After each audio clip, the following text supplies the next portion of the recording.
나의 결혼식이 열렸어야 했던 날, 형의 장례식이 거행되었다. 그해 가을, 나는 다니던 뉴요커를 그만두고 메트로폴리탄 미술관에 경비원으로 지원했다. 그렇게 한동안은 고요하게 서 있고 싶었다. 안녕하세요. 여배우의 책방의 달세뇨입니다. 오늘 달세뇨가 읽어드릴 신간 도서는 웅진 지식하우스에서 펴낸 나는 메트로폴리탄 미술관의 경비원입니다. 입니다. 뉴욕 한복판 엠파이어 스테이트 빌딩이 보이는 사무실에서 성공을 꿈꾸며 커리어를 쌓아가던 이 책의 저자 패트릭 브릭리는 암으로 투병하던 형이 세상을 떠나는 비극을 겪습니다. 이를 계기로 삶의 의욕을 잃은 저자는 세상에서 가장 아름다운 공간에서 가장 단순한 일을 하며 자기 자신을 그렇게 놔두기로 결심합니다. 나는 메트로폴리탄 미술관의 경비원입니다.는 이렇게 미술관에서 10년의 시간을 보낸 이 책의 저자가 자신의 슬픔을 극복하고 다시 세상으로 나아갈 용기를 얻는 과정을 아주 섬세하게 그려냄으로써 인생과 예술에 대한 눈부시게 아름다운 이야기라는 찬사를 받으며 40주 연속 아마존 베스트셀러에 오르기도 했습니다. 나는 메트로폴리탄 미술관의 경비원입니다는 총 13개의 챕터로 이루어졌는데요. 달세뇨는 오늘 제3장 위대한 그림은 거대한 바위처럼 보일 때가 있다를 읽어드리겠습니다. 그럼 달세뇨가 읽어드리는 나는 메트로폴리탄 미술관의 경비원입니다. 시작하겠습니다. 내가 태어났을 때 형인 톰은 채 2살이 되지 않았다. 내가 어린이였을 때 형도 어린이였고 내가 사춘기를 거칠 때는 형도 10대였다. 그리고 내가 25살 생일을 맞이한 직후 형이 이 세상을 떠났을 때도 그는 젊은이였다. 하지만 그런 건 모두 현실처럼 느껴지지 않는다. 동생에게 형은 언제나 다 큰 어른인 법이다. 새학년이 될 때마다 교실에 가면 선생님이 출석부를 한번 쓱 쳐다보고는 반쯤은 기쁘고 반쯤은 경계하는 표정으로 브릭리라고?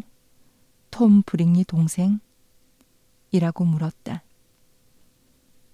100살까지 산다 해도 난 어딜 가나 톰 브릭리의 동생으로 기억될 것 같았다. 형은 뛰어난 아이였다.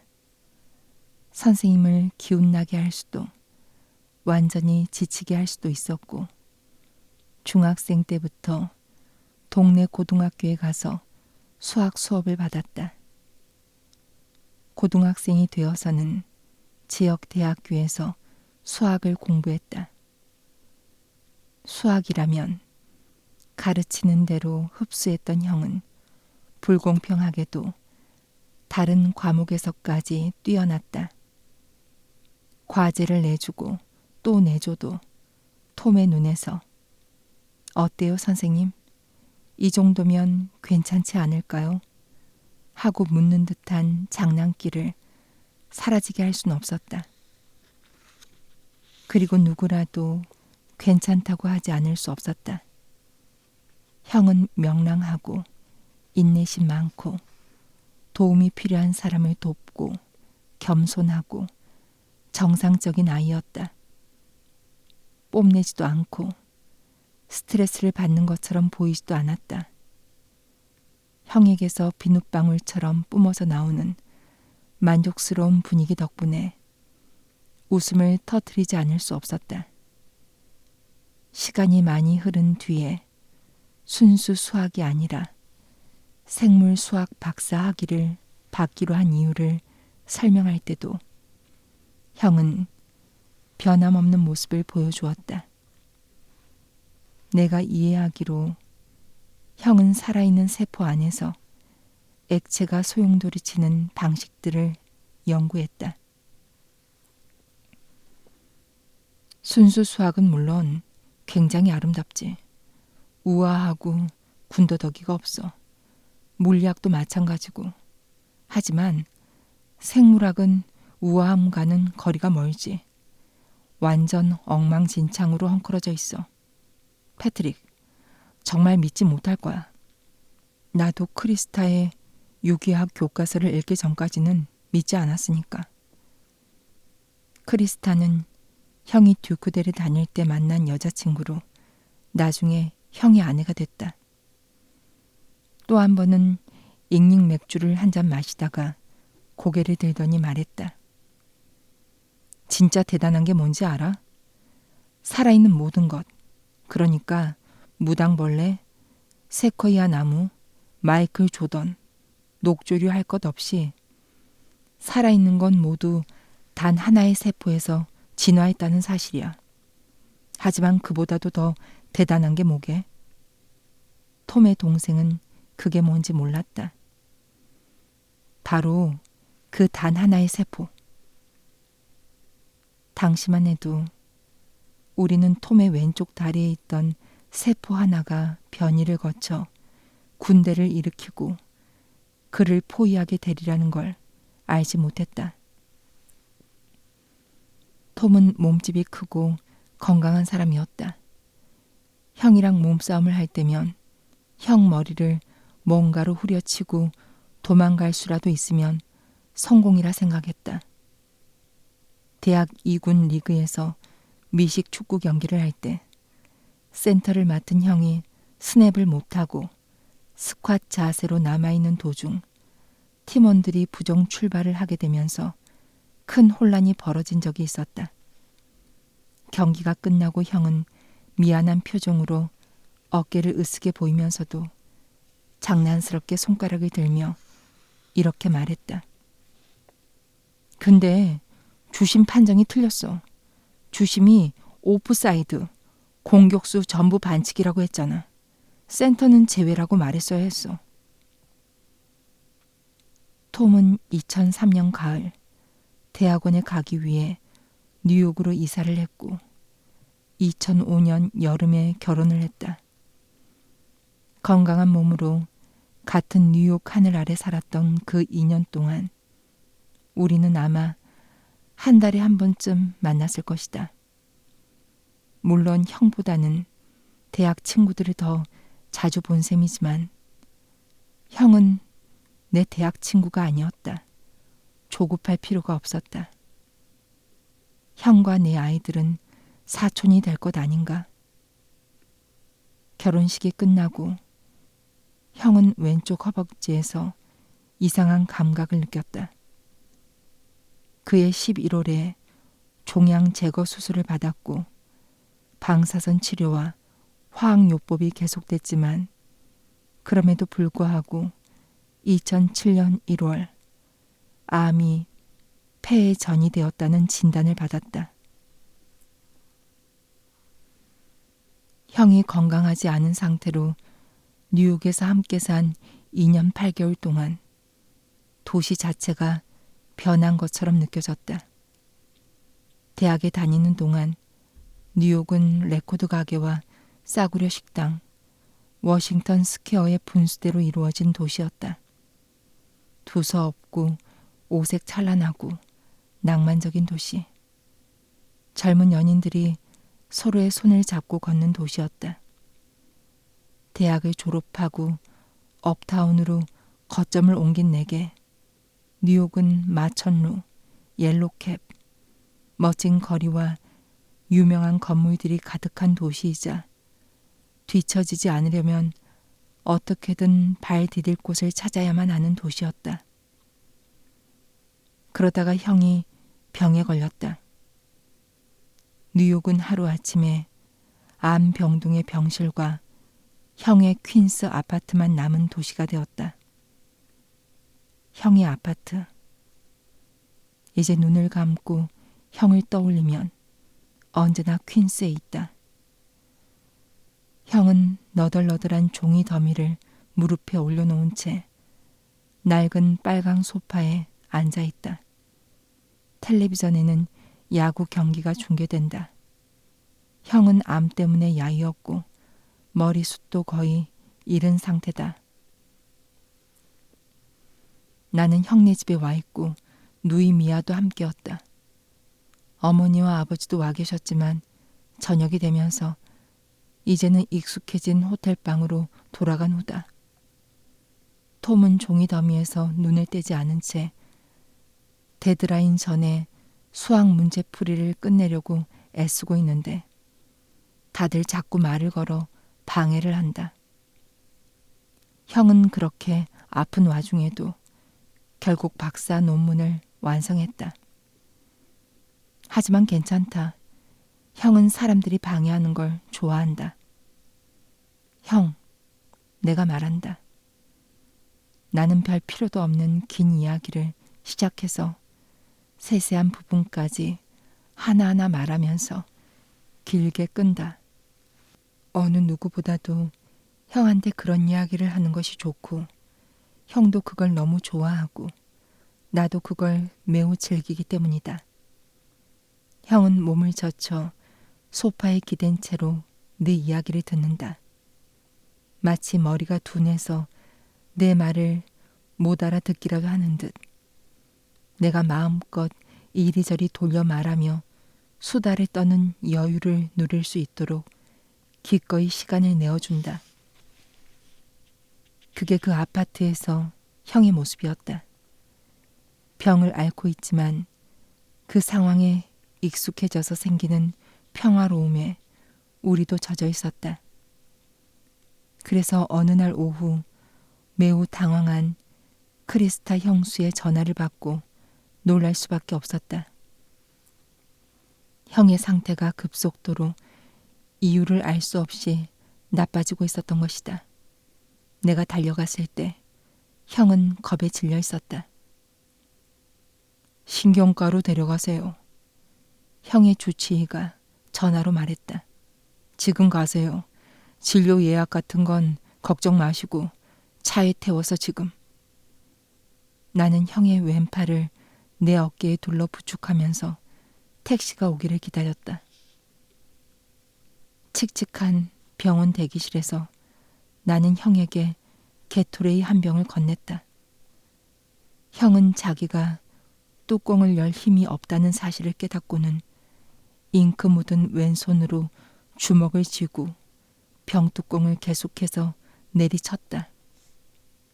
이렇게 말하면 믿어지지 않겠지만 형이 무너지는 모습을 목격한 것은 그때뿐이었다.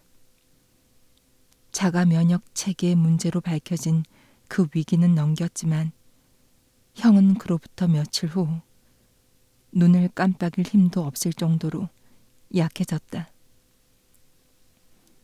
이봐 형, 언젠가 내가 이렇게 물었다. 왜 이런 일이 벌어졌을까? 이런 일이란 건 암을 뜻했다. 형이 고개를 갸우뚱했다. 모를 일이지. 내가 하는 일, 그러니까 생물수학이 웃기는 게 가끔은 나도 장애 홈런을 치기도 한다는 사실이지. 생각해보면 대단한 일이야.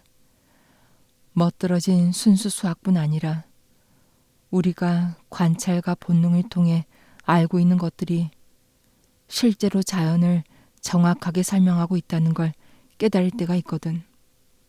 믿기 힘든 일이지. 하지만 일을 하다 보면 많은 순간 진심으로 겸손한 마음이 들어.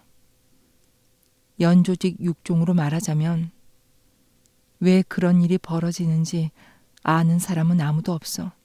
적어도 내가 알기로는. 형은 호기심 어린 표정으로 자기 다리를 바라봤다. 뭔가가 그런 일이 벌어지게 만들긴 하겠지. 자가 면역 질환으로 위기가 극에 달하자 형은 우리를 한 사람씩 차례로 자기 방으로 불러 작별 인사를 했다. 방에서 나온 후 이미 부서질 대로 부서져 더 이상 부서질 수도 없게 된 심장을 부여잡고 나는 의료 정보가 담긴 소책자 뒤에 이렇게 갈겨 썼다. 이제 곧 말을 못하게 될 거야. 하지만 행복해. 여러 가지로 운이 좋았지. 가족, 크리스탈을 잘 돌봐줘. 수학을 끝내지 못한 건 후회가 돼. 포기하지는 않을 거야. 넌 걱정 안 해. 훌륭한 녀석. 사랑해. 나도 괜찮은 사람으로 산 것 같아. 잠들었는데 그 사이에 누가 비디오를 대여점에 돌려줘 버렸어. 누구나 고통을 겪지. 내 차례야. 누구나 죽어. 내 차례고 고통을 피하는 약을 먹고 싶기도 하고 먹고 싶지 않기도 해. 죽는 건 상관없어. 다만 고통을 겪고 싶진 않아. 모두들 늙어가는 걸 보고 싶은데 크리스탈을 행복하게 해줘. 행복한 추억이 많아. 너랑 이야기한 것도 좋은 추억이야. 영화를 보다 잠이 들었는데 다 끝내지 않은 비디오를 누군가가 돌려줘버린 느낌이야. 다행히 우리는 그 후로 형과 1년을 더 보낼 수 있었다. 병원. 형의 아담한 입원실은 대체로 명랑한 분위기였다. 사실 형은 여러 병실을 전전했지만 내 기억에는 모두 하나의 병실로 뭉뚱그려져 남아있다. 검소한 방이었다. 십자 말풀이, 신문, 야구 경기를 중계하는 텔레비전, 책을 읽어주는 소리, 점심 배달 주문. 형은 투병 중에도 안절부절 못하지 않았다. 새 종교를 찾지 않았고 자기가 늘 좋아했던 것들을 계속 좋아했다. 그 덕분에 나는 형이 좋아했던 것들에서 뭐랄까 후광이 비치는 느낌을 받았다. 함께 보던 야구 경기들은 좋은 경기들이었고 책들은 좋은 책들이었으며 병실을 찾아온 친구들은 좋은 순례자들이었다. 모든 게 단순했고 모든 게 포옹 같았다. 형은 라파엘로를 좋아했다. 그래서 우리는 병원 침실 머리맡에 검은 방울새의 성모를 붙여뒀다. 디킨스를 존경하고 좋아하는 아버지는 책을 집어들고 슬프고 웃긴 구절들을 낭독했다. 위대한 예술이 그렇게 쉽게 평범한 환경과 섞이는 것은 참으로 신기한 현상이었다. 그 전까지는 늘 그 반대를 상상했기 때문이다. 특히 대학에 다닐 때는 대성당 벽에 그린 작품이나 고전이라 불리는 책으로 남긴 위대한 예술은 입을 해 벌린 채 쳐다보는 것 혹은 눈을 크게 뜨고 뚫어져라 보아야 하는 것이라 생각했다. 하지만 이제는 순환극처럼 숭고한 이야기마저 가깝고 신비스럽지 않은 이야기, 바로 그 병실에서 벌어지는 일상을 숨김없이 표현하려는 시도와 달라 보이지 않았다. 그러다가 밤이 오곤 했다. 형이 많이 아플 때는 대부분 크리스타 형수가 함께 밤을 보냈지만 그러지 않을 때에도 누군가가 병실을 지켰다. 형이 자는 동안 우리는 소리를 죽인 채 텔레비전을 보곤 했는데 그럴 때면 방에 믿을 수 없는 정적이 흘렀다. 사실 방 안에 어떤 것도 믿기 힘든 건 마찬가지였다. 형만 해도 그렇다. 친근하고 익숙한 형. 한때는 거대하고 활기 넘치던 형이 있었지만 이제 온화하고 우아한 몸을 가진 형이 있다. 얼마나 아름다운가. 잠시 후면 내가 형을 옆으로 눕히고 주먹진 손으로 아픈 허리를 문지를 것이고 형은 신음을 하면서 작은 목소리로 고맙다고 할 것이다. 그런 다음이면 다시 정적이 찾아온다. 그리고 나는 형이 숨쉬는 모습을 지켜볼 것이다. 그날도 그런 순간 중 하나였다. 동이 트기 시작하는 새벽녘이었을 것이다. 나와 함께 형의 침대 옆에 앉아있던 어머니는 모든 것을 마치 처음인 것처럼 바라봤다. 어머니는 잠이 든 아들을 보고 나를 보고 새벽빛을 보고 아픈 몸을 보고 그 끔찍함을 보고 그 우아함을 보았다. 우리 좀 봐. 어머니가 말했다. 봐. 지금 우리가 바로 옛 거장들이 그렸던 그런 그림이잖아. 몇 달 후 우리는 필라델피아에 사는 어머니의 네 형제 자매를 찾아갔다. 26살짜리 아들을 땅에 묻은 후에 자신의 형제 자매 그리고 그들의 자녀들과 이야기하는 것이 얼마나 위로가 되는지 혹은 되지 않는지 또 얼마나 어려운 일일지 짐작이 갈 것이다. 시간을 보내다가 어머니가 좀 더 단순하고 조용한 곳으로 가자고 제안했고 우리 두 사람은 자리에서 슬쩍 빠져나왔다. 차 창문 밖으로 평범한 도시의 삶이 흘러가고 있었다. 거리는 조깅하는 사람, 개를 데리고 산책하는 사람을 비롯해서 누군가에게 하늘이 무너지는 듯한 일이 벌어졌다고 한들 세상이 멈추는 일은 없으리라는 증거들로 넘쳐났다. 우리는 벤 프랭클린 파크웨이를 벗어나 미술관 앞에 차를 세웠다. 내 기억 속의 그 미술관은 쥐죽은 듯 고요해서 조각상들이 방금 누군가가 던진 마법에 걸린 듯 보였다. 너무 조용해서 걸음을 옮길 때마다 돌바닥에 울리는 우리의 발자국 소리가 들렸다. 우리는 각자 자기만의 슬프고 밝은 그림을 찾기 위해 아무 말 없이 갈라졌다. 내가 찾은 그림은 지금으로부터 7세기 전에 알려지지 않은 이탈리아 화가가 단순하고 진솔하게 그린 보석과도 같은 패널 그림이었다. 자그마한 포플러 나무 패널에 달걀 노른자로 만든 물감인 템페라를 사용한 그림으로 갓난아기를 아는 성모 마리아가 작은 동굴 입구에 있는 장면을 묘사했다.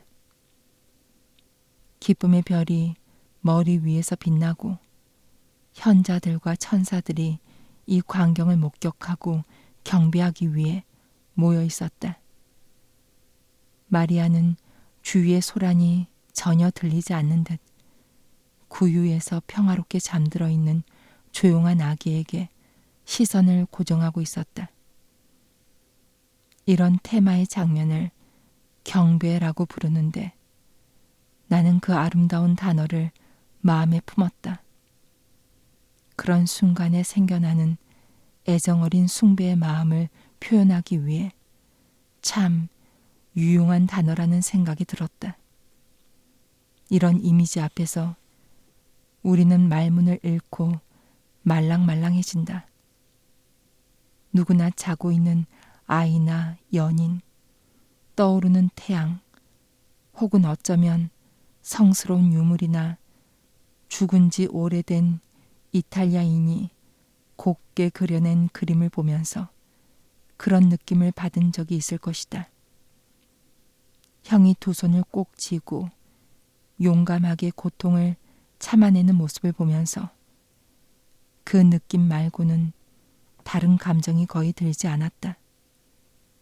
기쁨의 별에서 특별한 종류의 선명한 빛이 나오는 듯했다. 옛 거장의 그림들에서 볼 수 있는 선명함과 같은 것이었다. 그 그림을 뒤로하고 어머니를 찾으러 초기 르네상스 전시실로 갔다. 어머니는 내가 찾은 그림보다 더 인정사정 없고 더 아름답고 심지어 더 진실되어 보이는 그림 앞에 서 있었다. 14세기에 활동한 피렌체 출신의 니콜로 디 피에트로 제리나라는 거장이 그린 그림이었다. 특징 없는 금색 배경 앞으로 매우 아름답지만 당돌하리 많지 죽은 게 확실한 젊은이를 그의 어머니가 온몸으로 바치고 있는 장면이다.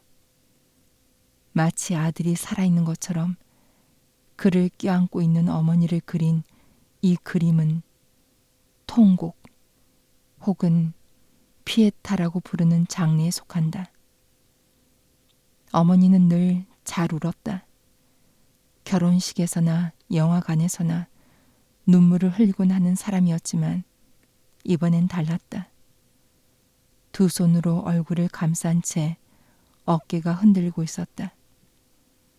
나와 눈이 마주쳤을 때 그녀가 심장이 부서지는 동시에 충만해져서 그렇게 울었다는 것을 깨달았다.